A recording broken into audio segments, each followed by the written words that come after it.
In this video, let's learn how to clear your mobile cache files on RAM memory. Go to your mobile settings, scroll down, go to device care option. In here you can see memory option, click on it.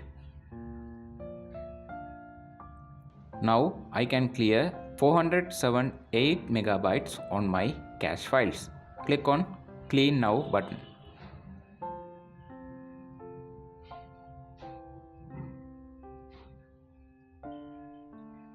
In this method you can clear your mobile cache files.